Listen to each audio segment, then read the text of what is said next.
All right, this is how we do an ultrasound. So the reason we do ultrasound is to heat up a specific area and to also stimulate some healing response in the tissue for the patient.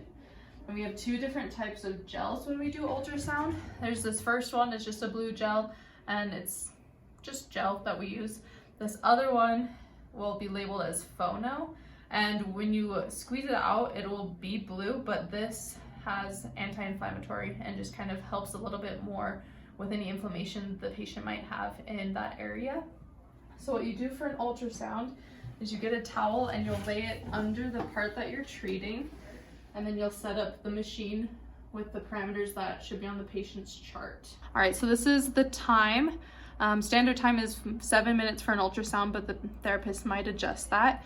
This is the intensity, and normally we'll set it up to 1.5.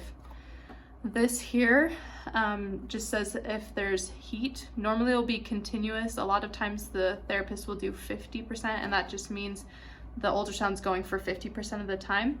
And then these here, 1 megahertz is for larger areas or if you want to get deeper into the tissue, and 3 megahertz is for tissue that you don't want to go quite as deep. So for Jessica's arm today, we'll do 3 megahertz. So once the machine is all set up, you'll take the gel and you'll cover the sound head with some gel, and you'll also put it on the area just a little bit. You don't need a ton of gel, and you can always add more while you're doing the ultrasound if you need it.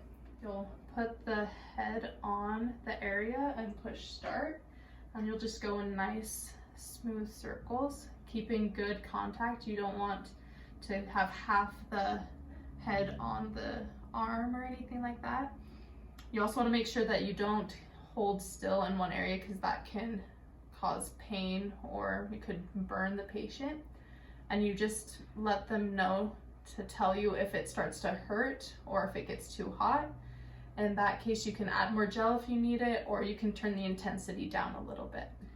And if the patient is experiencing pain or discomfort, you can adjust it. And if that doesn't work, you stop the treatment and you can get the therapist to see what you can do to help. Right. While you're doing this, you want to go about 1 sound head per second, as long as it's not causing an ache or a burn on the patient. So you just ask them occasionally how it's feeling.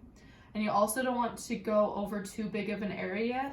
When you're doing the ultrasound, you want to go about twice the diameter of the head size. All right, after you're done with the ultrasound, you wipe off the patient's arm, get all, or whatever you're treating, get all the goo off, and then you make sure that you wipe off the sound head with an alcohol wipe just to sanitize it. And then you place it back in here and make sure it's not going to fall out or anything.